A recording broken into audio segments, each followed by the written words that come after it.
You're listening to Good Morning with Ashley, where we will journey through finding the good in life's transitions.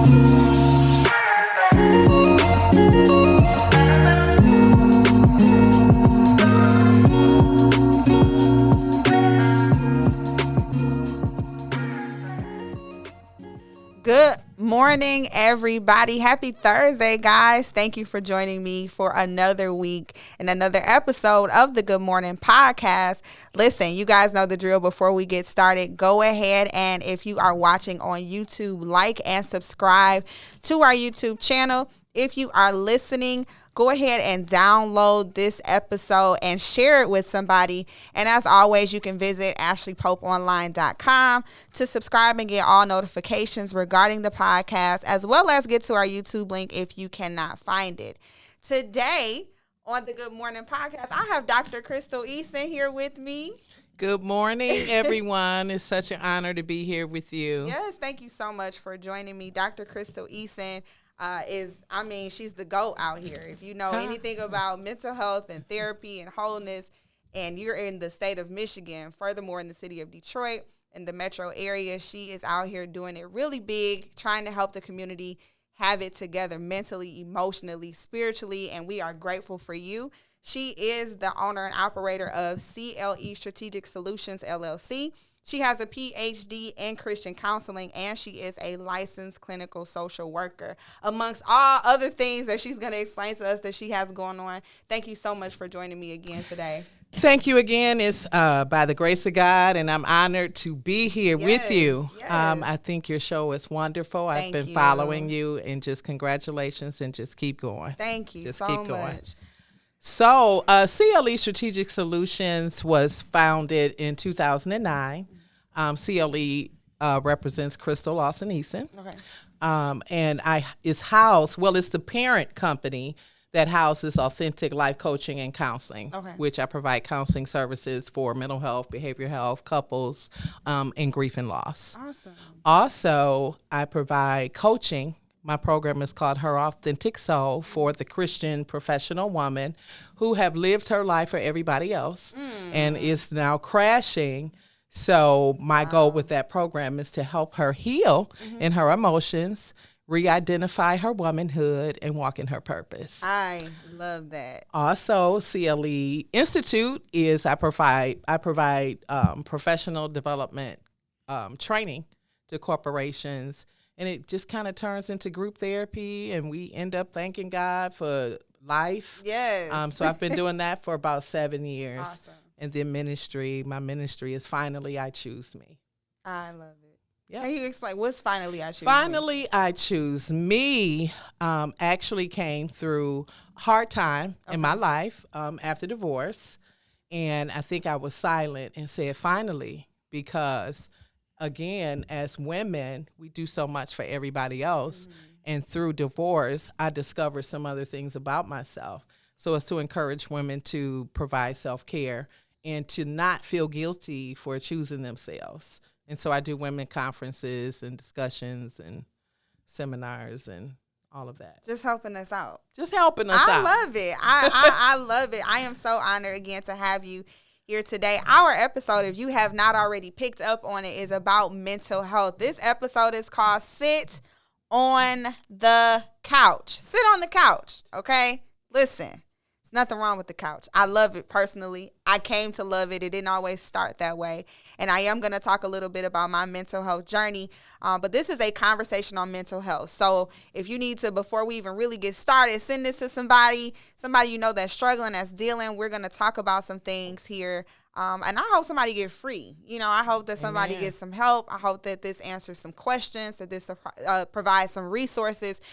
Listen, go talk to Dr. Eason because she has provided us already with what she can do to assist. But we're going to dive further into the conversation. And I'm going to really kind of just start with, myself. Okay. I was one of those people who I didn't really believe in therapy like that. And I don't know if it was just the stigma of the Black community and, we don't need no therapy, ain't nothing wrong with you kind of thing until something happened to me where I knew that I needed to go to therapy. And so I lost my significant other tragically in a car accident.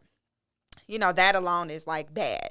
But the details of it all of, I was on the phone, I heard the accident, I heard the first responders, I heard everything for the most part, that brought some extra trauma to the game, right? So I knew immediately that I was going to need some assistance, but because of my already, me already having the hesitations that I did, I was already skeptical about going into this or diving into this mental health journey. And I remember my intake appointment like it was yesterday. I sat on the couch and the doctor asked me my name. She said, okay, what's your name? And I said, Ashley. And then I bust out crying. That's literally how it went. Like she didn't get anything else from me at that moment. She couldn't get my age, why I was coming, all that different stuff. We went right into the why I was there. And so I went on to explain the story and things like that.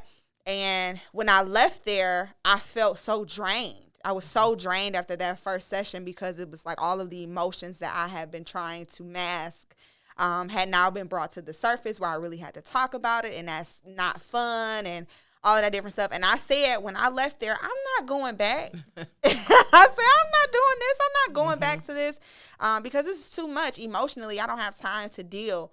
And so as that week went on, I wrestled with going back. How is this going to help me? I'm just going to pray. Of course. Yeah, that was it. I'm going to pray. I'm going to read the Bible. I'm going to be okay. And I ain't mad at nobody who going to pray and read the Bible because that's what we need to do. But there are some extra resources that can assist us with being able to move forward. And so I continued on with my journey in therapy against what I thought, was best. And I have to say that it was one of the best decisions I've ever made to this day in regards to my own mental health. I believe that God was going to heal me 100%. But I also believe that he put my therapist directly in my forefront so that I could have that extra assistance. Somebody who could help me advocate for my emotions and for what I was feeling, and to be able to explain to me. I knew nothing about stages of grief. I didn't know anything about that stuff. I didn't know that stuff existed. I just thought you grieve and it's one umbrella. Just right. And that wasn't the case. And so I'm glad that we're having this conversation. I want to start it with, what are some of the stigmas that come with people wanting to go to therapy, but they are hesitant. Like, what do you encounter when people first start coming to you? Well, first, I encounter people are looking for a quick fix. And oftentimes, I discovered over time that I have to orientate them on what this process is. Okay. Because I've heard over the years, not just with me, other people have seen other people, it didn't work. Well, it doesn't work if you don't work it. Now, it could be this therapist is not the one for me, but it doesn't mean therapy does not work. Absolutely. And so a lot of times, because I began in addiction, I started off in addiction. Okay. And one of the things they would say is hitting rock bottom, there's only one way to look up. But of course, that's through addictive behavior and using drugs and alcohol. Where people like me and you who go to church and who's serving God. And I believe the stigma comes from some of that because in our families, we were raised to not talk about our problems. Girls, shut up and sit down, drink some water. You'll be up. My mother used water for everything. Mom got a headache, drink some water. Mom, my feelings hurt, drink some water. Some water. And so I didn't grow up in church though, however, but those who have, we're going to go pray, which I'm not minimizing prayer. Absolutely. There is power in prayer. But what I also believe is trauma builds a stronghold emotionally and mentally, and you're functioning with an empty cup. And so what I share is if you've been suffering 10 years, 5 sessions is not enough. It's not going to do it. So make therapy a part of your life as you would anything else to get ahead. Absolutely. 100%. So for somebody who wants to know, like, what are some pros and cons? Well, the pros is, if you have the right therapist, is that you will learn who you really are. That's a fact. That's one pro. I'm speaking from my own experience, not just professional experience, because I'm a believe in, I'm not going to ask clients to do something I haven't already done. And that was my oath to God. Like, let me continue to heal so that I can help. So I'm not telling clients anything based on theory. I'm sharing based on real life. Absolutely. And so what I discover, real life helps. And so you discover who you really are.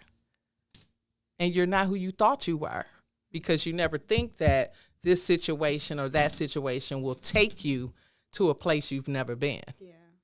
And having experienced it, I think this was 1998 for me. As to why I went into mental health is I lost a child at 6 months pregnant. Okay. And she died. Her name was Maya Ashley. Was it? And I could not, that experience, I could not sleep.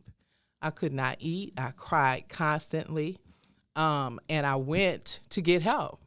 And I sat in a circle with women who were struggling, like depressed. And God was like, man, this was a close call. You know, when they talk about the thin line between sanity and insanity. And it was a thin line because I didn't feel like myself. And so that is what led me into graduate studies of mental health. Because for myself and my family, now when I look back, we all had some issues. Yeah. And so people have an opportunity to take an honest look at themselves and not be judged. Yeah, I think that was probably one of the hardest things for me was therapy. All this time I thought I was this person, and therapy said, no, you're not. And it was that journey of like rediscovering who you are. It's something, It's like, it's painful, rewarding, it's crazy. You want to stop, you want to quit, you know. And I remember an exercise that my therapist had me do, and she set a chair in front of me and said, talk to your old self. And, I was like, I'm not coming back here. I think I almost quit therapy like 5 times. But I said, I'm not coming back here because this is too much. But that conversation with my old self, having to be able to forgive myself for some of the choices that I made, things that I experienced, my daddy issues because my father passed when I was younger. And so the mistakes and the terrible things I decided to do out of my own grief and hurt, you know, those conversations, that unfolding of who you are as a person. It's something. It's like, it is insane. You just don't know. And I think another issue is for our culture, you want to walk away feeling good.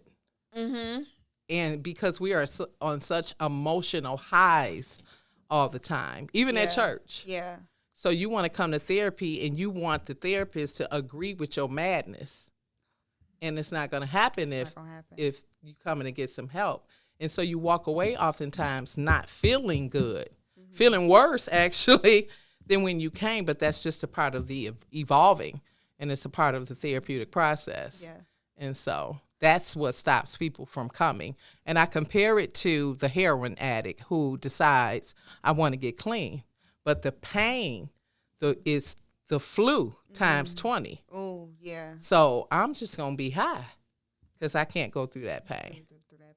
And that's the way I describe that journey, because it's painful when you meet who you really are. It is. And what's furthermore even painful is reintroducing yourself to people, and they want you to still be that old person. Absolutely. And you're not that person no more. It's like, I know I was Ash on 48205. That ain't me no more. Right, you know, like, right, you know, whatever that may right. be. But that reintroduction, having to reintroduce yourself to people and losing some of those relationships. There are some people who only like the broken version of who you are. Absolutely. They don't like the healed version because the healed version got standards and boundaries and know how to say no and, you know, all that different stuff. So sometimes it's not beneficial for you to know who you are anymore. Right. And the healed person is going to hold the people around them accountable. Absolutely. And I don't want you to hold me accountable.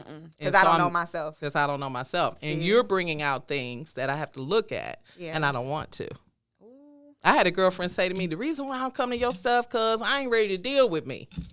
And that's honest. It's honest. But it's I tell people, don't come. Don't come because, you cool with me. Right. Come because it's something that you think you need. Absolutely. And oftentimes, if I'm making good money, I'm driving the car I want, I live where I want, I travel where I want, then what is it that I need to deal with? And so we're superficial to some degree. Yeah. So let me ask you this. Right. I know time be going. So to somebody who is, what are signs of, you are in a place of mentally deteriorating? Well, mental illness first, I think if I can just cover that, there's mild, moderate, chronic. Okay. And if you're not functioning emotionally, mentally, or if you are isolating and you find that your decision making is impulsive and the outcomes are poor, or you can't work, maybe something happened, a crisis, and you're not functioning at the level you used to, that is a sign. Either you're overeating or undereating. Feelings of loneliness, crying for you think no reason, and you can't control it. That's a reason. And then there's a reason that maybe I need to make some decisions. Maybe I'm not chronic. Maybe I'm just mild. I've had an episode of sadness and depression, because people get it mixed up. You can have an episode and need to go see someone. It doesn't have to be schizophrenia. I think we have this image of mental illness being somebody in the middle of the freeway. No, that's me and you drinking our coffee at work, who's hiding behind the pain. Yeah. And so we don't know how to come out of that.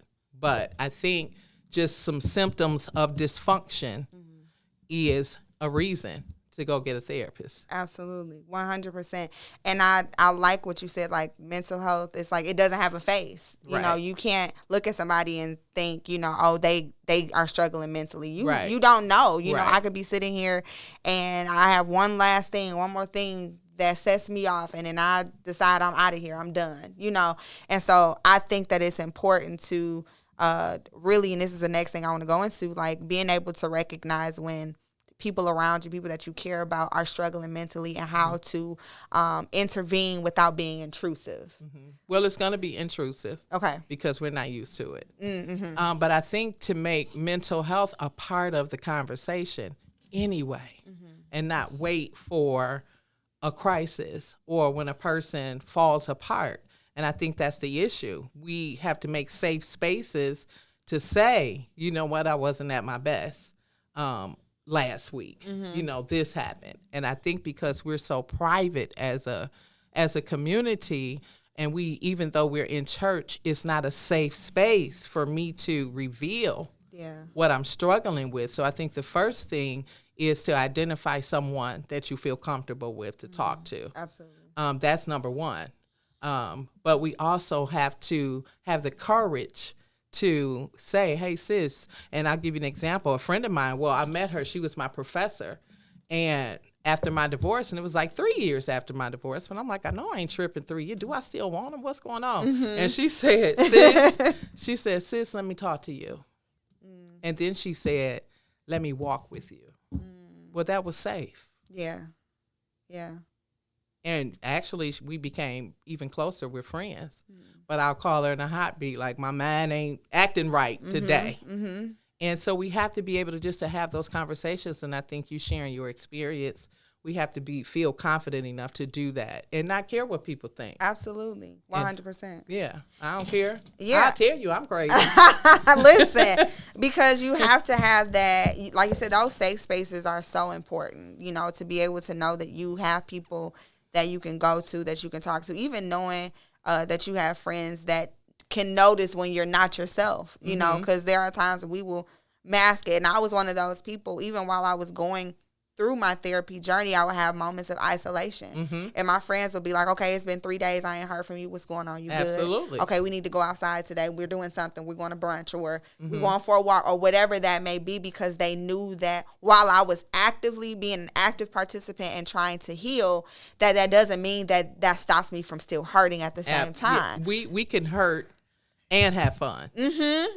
But we choose. So if I'm hurt, that means I don't deserve to do all of these other things. Exactly. No, yes, you do. Exactly. And we have to learn how to do that. And just, we have to normalize pain.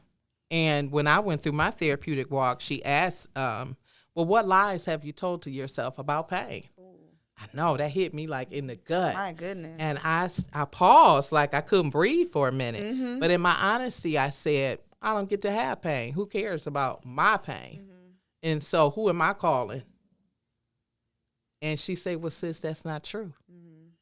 You do have someone. And so I think because of, depending on how you were raised, your birth order, what your experience was, I don't get to have pain. because I'm there for everybody else. And so my thing was, I took myself through the ringer spiritually. Mm-hmm. You know, my thing was, we don't mourn as those with no hope. So I can't be Of sitting course. around here crying and, you know, Because you ain't got no faith if you do exactly. And so that thing was whooping my butt. Okay. And I said, okay, it's not enough, you know, to just, as much as I believe God to be who he is, Jehovah Rapha, the God that heals. And that's just not physically, but that's emotionally and mentally as well. There is a reason. The Bible even talks about there being safety in a multitude of counselors. So I believe that we have these resources on purpose. And then when you talk about Jesus, he wasn't that deep like people say. Mm-hmm. Jesus wept. Did. Father, why have you forsaken me? Mm-hmm. He had moments. Mm-hmm. And we create him to be what he was not. If we follow his life, especially when he walked among the earth, mm-hmm. he was like you and I. Absolutely. He had emotions. He felt. He was a man. Yeah. So we have created these embedded theologies that don't exist. Yeah. Yeah. And it's sad. Yeah, because you're walking around for years, you know, with pain in your body. And it's because you haven't released or discussed. There's healing in talking.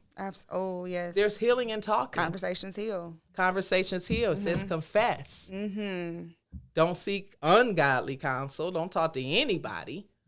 But we got to do it. Absolutely. If we want to get to the next level. Absolutely. So up until like a couple weeks ago, I had never known anybody personally that committed suicide. Mm-hmm. I got a phone call one morning. I was getting ready to go to work, and it was just like hey, I don't know if you heard, but such and such committed suicide.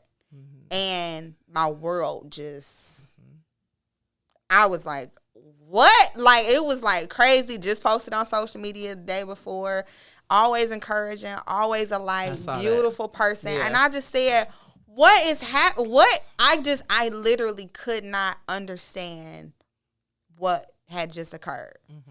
I was so disconnected from that part, you know, of suicide. Like I said, I've never known anybody personally who has done it. I've heard stories. I've seen people walk through that journey with other people and friends. Mm-hmm. But for me, I just was like, what is, you know, is it that bad? You know, like I had so many questions and what can we do and how you don't know by looking at somebody whether or not they're on the edge or anything like that. Like, can you just talk about suicide, the prevention, like what we can do, you know, if there's anything we can do, you know, to help people in that manner? I think everybody should get trained on suicide prevention, first of all. Because it doesn't have a face or a personality or a specific thing, because there are people who are happy, who appear happy, but suicidal. Mm-hmm. And so we have to also make that a part of a normal conversation and asking, well, you know, like with my daughter, when she went away to school, I would be like, look, if you ever think about taking your life, we need to talk about that, because she not exempt, because both her parents are therapists. She might be attacked even more. Mm-hmm. And so the basic symptoms of it is people who begin to act bizarre or give away things or even mention or saying they're not going to be around. Sometimes people say those things and we don't look at it as a possible suicide attempt. But there are people who suffer with suicidal ideations, which is thinking about it all the time, but they don't look like that's what they're thinking about. Right. And so I think learning about suicide, the language, the knowledge, what to look for, and how do we make that also a part of conversation? Because, of course, when I was raised, girl, you better not say you want to die, because then I'm going to whoop you and you know, give you something to die for. Yeah, right. You know, right, so right, we have to begin to really look at this thing, because it's increasing in number. And so we like this, talking about it. So we can't assume that this person, because they're this title, or like we've seen in recent years, leaders committing suicide because of the unrealistic expectations in their mind. And then the pain that they're suffering with says, I'd rather be dead than go through this.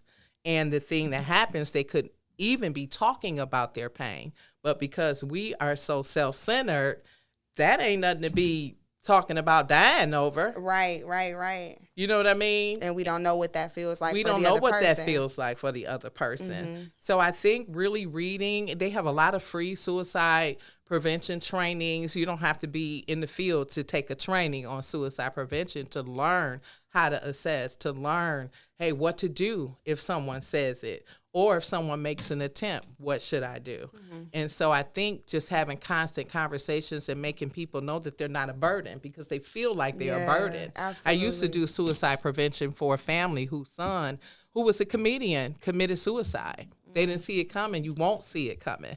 Don't assume, though, because if in the past, like what was it, Miss USA? No one would have thought that. But when they interviewed the parents, the mom said, oh, well, yes, she suffered with depression. She talked about death. She talked about suicide often. You know, so usually it's not a one-time thing like, oh, I'm going to kill myself and do it. Mm-hmm. It's something they've pondered because they plan it. Mm-hmm. So it's something they pondered. And usually the way that they do it kind of heightens the pain that they've experienced. You rarely hear, oh, you do hear somebody overdose, but lately you've heard gunshot to the head, this and that. That's a representation of the war that has been going on in the inside. Absolutely. So it's hard to just see. You just have to continue to learn and become more aware and not assume. I know I had a situation just last week, phone calls about kids are not as resilient as we were. You know, we had these stories of having one pair of shoes and walk 25 miles to school. Right. Not these kids. No, they set up a little different. No, they can't handle any extra. Yeah. And so I was at church once and my first lady say, hey, kids, you know, anybody thought about suicide, come to the front. Well, it was droves. Wow. And including my daughter. Wow. So I got up with her like, I ain't going to be embarrassed. Come on, let's deal with this. Mm-hmm. And what she said was, Ma, just felt overwhelmed. I don't think I really wanted to die, but that's her. Mm-hmm. There are some who feels overwhelmed, and they do. So there are times, a kid's first year in college, watch them. If someone experiences a loss, you know, a divorce is a grief. Mm-hmm. If a woman have been living her whole life a certain way and her life changes. So sometimes you pay more attention when life changes happen. Yeah.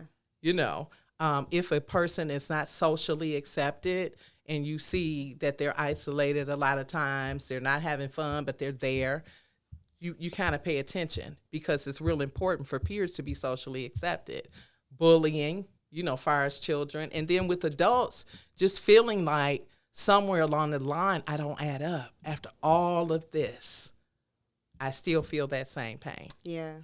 And so it's really hard to detect because I hear parents, a friend of mine recently lost his daughter, and he said, I just didn't see it coming because for him, they've traveled the world, they've done some really great things. You know, they just had experiences your average young person has not. Mm-hmm. And that still didn't stop it. It didn't do it. I went through a portion of my life, very much so like your daughter. It just, when you're overwhelmed, you don't want to die. You just don't know how to deal with what, you know, what is. And my whole thing was I wanted to live, but I just didn't know how. Mm-hmm. And that phase lasted for a minute. Mm-hmm.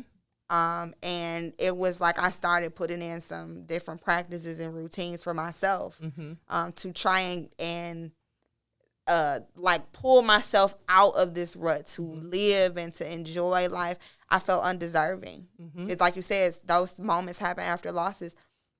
I was just like, Lord, well, how am I any different? Why you didn't take me? You know, all this, you know, all those different things that run through your mind after a while. I lost a friend. She was, she didn't commit suicide. She was sick, but me and her were a year apart, and she just went in her sleep, and that thing messed with me bad because I was just like, we're the same age. Like, how is this happening? Like, I panicked. I went into a hole, like, in my neck, like, you know, and it's just, I do know. It's normal. That's what people don't understand, is that it's normal to have those emotions, those feelings, those thoughts, etc., but don't hold them in. Talk to somebody about the way that you feel. So I have my mom. She's wonderful. Yes. I can talk to her about anything. I had a therapist at the time. I'm looking for a new one. Lord, help me, please find a new one. It's important because I think we take our mental capacities for granted. Mm-hmm. We don't think like, okay, I want to lose 20 pounds, so you do what you got to do. But we think that we're thinking at a level, at a high capacity, and a lot of times we're not. We're one crisis away from the mental institution, Listen. depending on what it is. Yeah. So we take our thoughts for granted, like we're thinking normally. And sometimes your thoughts is the worst thing for you. And so how do you know when you're thinking healthy? Well, a lot of things, your thought pattern can be distorted based upon what you've gone through, based upon what you've experienced. And then anxiety comes from something that even hasn't even happened. Maybe something did happen, and now you've created it in your future, and you're not even there yet. So our mind creates a lot of this. Wow. Yeah. So take care of your mind just as you do your body, just as you do your spirituality. Just like you go to the dentist. Take care of that you go to the mind. doctor. Put something in it every day that's positive, that's Yeah. going to restore you, that's going to affirm you, that's going to let you know who you are and that you can make it, you can do it. Yes. Because if not, when that thing happens, then it's like, well, how did I get there? You've taken it for granted. Yeah, you didn't feed your mind. You didn't feed your mind. Wow. You don't prepare yourself, even spiritually, a double-minded man. Pull all thoughts into subjection. All of that is there spiritually as well. But we have to take the time to examine. That's why every now and then I'll post it. You do a mental detox. You know, what's on your mind today? What have you consumed? Just like if we keep eating sugar, we're going to be diabetic. Right. We're going to die early. Well, if you don't feed your mind, you might be functioning at a level you think you are until something happens. But the good news is crisis is opportunity for change. Yes. Can you say that again?